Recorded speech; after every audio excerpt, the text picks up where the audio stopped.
नमस्कार दोस्तों। एक नई लर्निंग के साथ हाजिर हूँ और आज की स्टॉक लर्निंग में कुछ नई कंपनी की चर्चा हम नहीं करेंगे। एक पुरानी कंपनी की चर्चा करेंगे जिस पे हमने पहले भी एक बार डिटेल स्टडी किया था। जो फिलहाल यहाँ कंपनी में क्या ऐसा मोमेंटल था जो कंपनी एक पेनी नंबर की कंपनी कह सकते हैं कि पेनी स्टॉक वाली पेनी लिस्ट वाली कंपनी की बात करूँ तो इसमें एक लगातार चार्ट गिरती हुई नजर आती है। और इसकी जो बाकी एस्पेक्ट की बात किया जाए, वो कहती है कि यहाँ पे अच्छी ऊंचाइयों पे पहुँचने की उम्मीद किया जाता है। चलिए, क्यों तो इसकी बात क्या किया जाए इस कंपनी को लेकर के, जो कंपनी वेलनेस के लिए कंपनी कामकाज करती है, हेल्थ केयर के लिए कंपनी कामकाज करती है। रजनीश वेलनेस नाम है। और रिसेंटली की बात किया जाए तो की कहती है कि हमारे पास हम मेडिसिन बेचते हैं।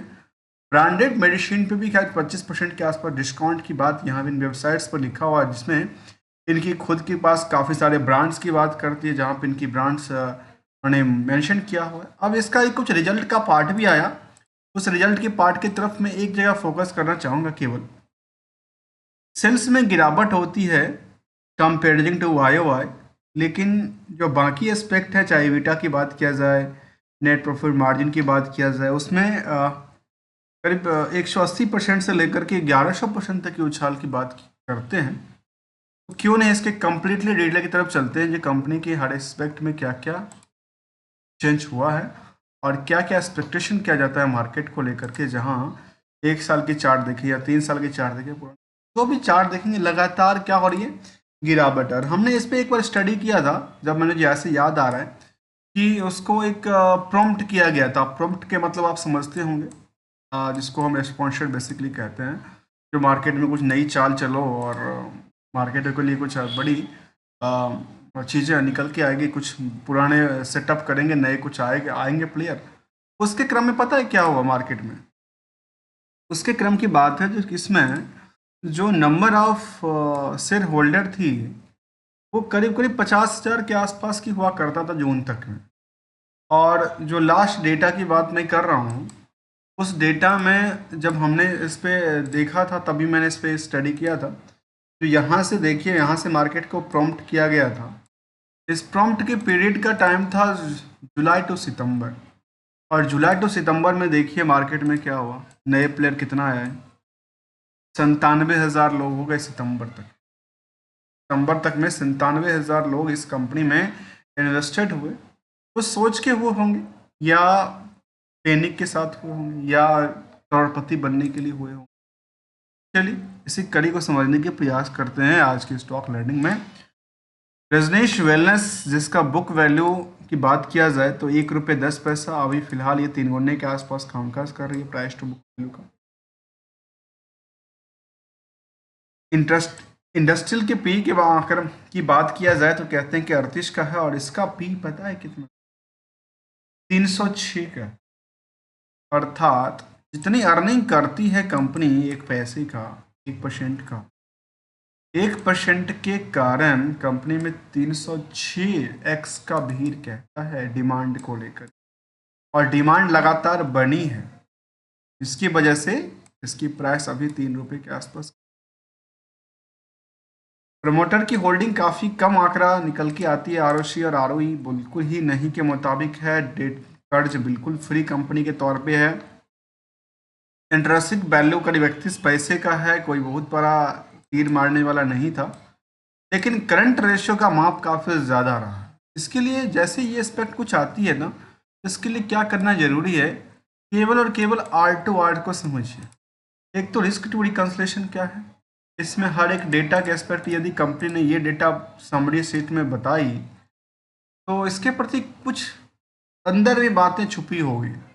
केवल और केवल हम कहते हैं ना, कुछ दिखावा होती है, कुछ दिखा करके उसको हम अंदर भी जा करके देखना जरूरी है, तब एग्जैक्टली पता चलता है इसके बारे में हुआ क्या।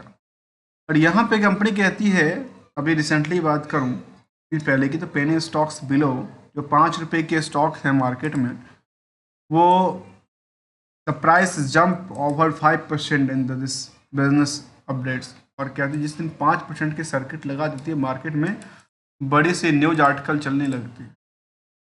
इस पर मैंने कई सारे न्यूज आर्टिकल भी देखा था, और टारगेट की बात किया गया था, कहते हैं will share is the focus on the company target 400 million annual revenue with up to 9% profit margin के साथ इनका कितना हुआ, 900 बिलियन का रिवेन्यू की बात कर रही है, एनुअल की बात।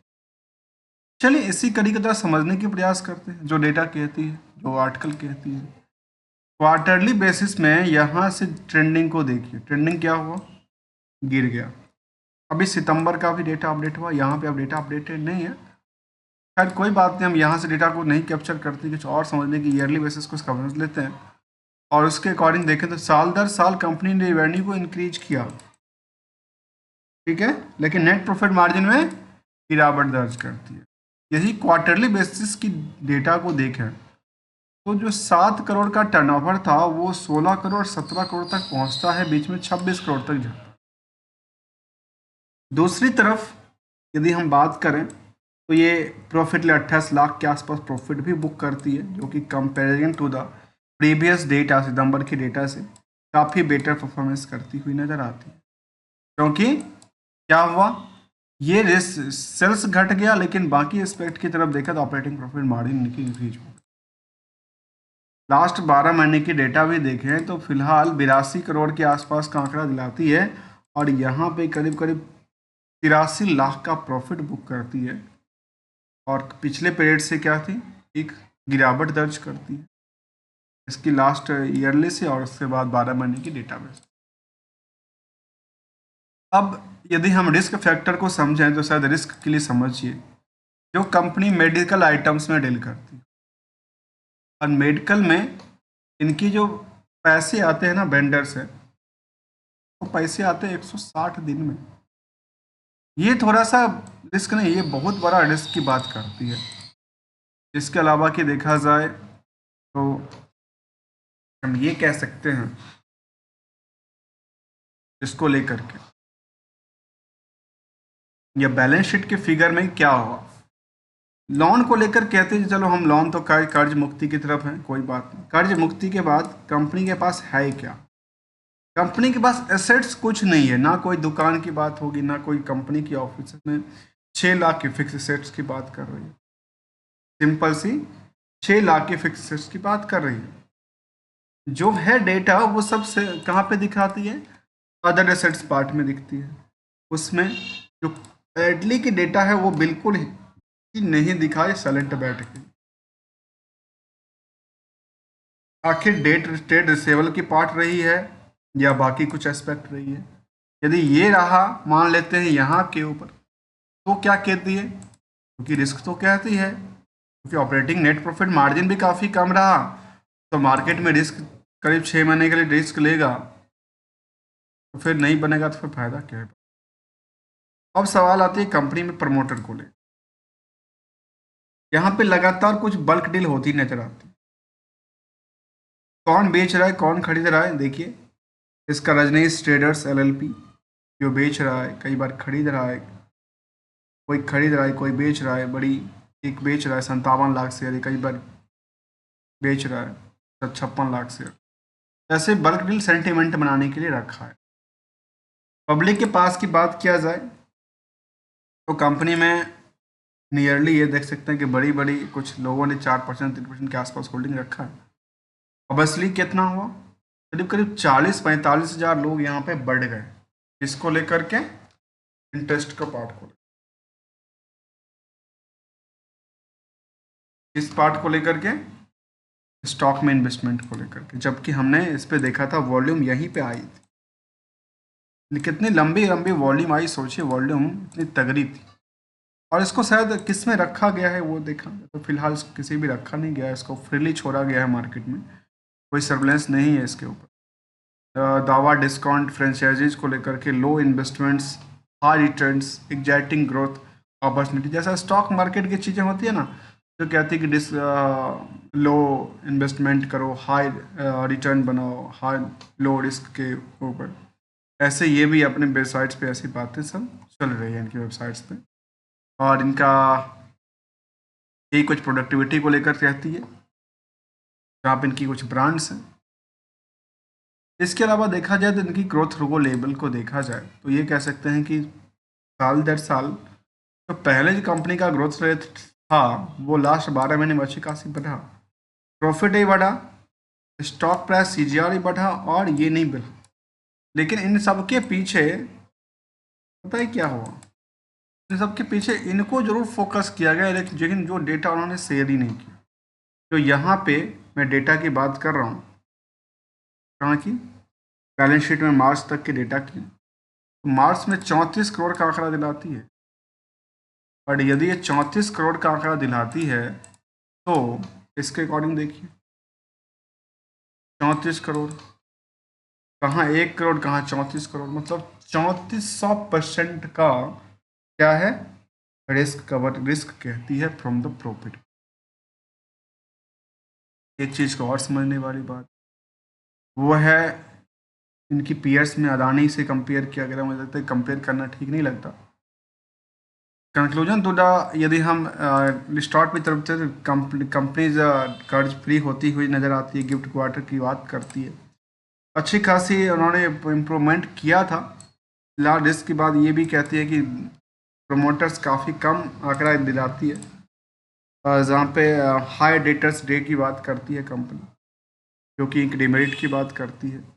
और मार्केट में लगातार जो ट्रेंडिंग बनना चाहिए था हायर टू हायर के लिए, वो ट्रेंडिंग लगातार क्या कर रही है? ट्रेंडिंग सेंटीमेंट बनाता है गिरावट का, क्योंकि हमेशा कुछ ना कुछ गिरावट के साथ ही क्या हो रही है?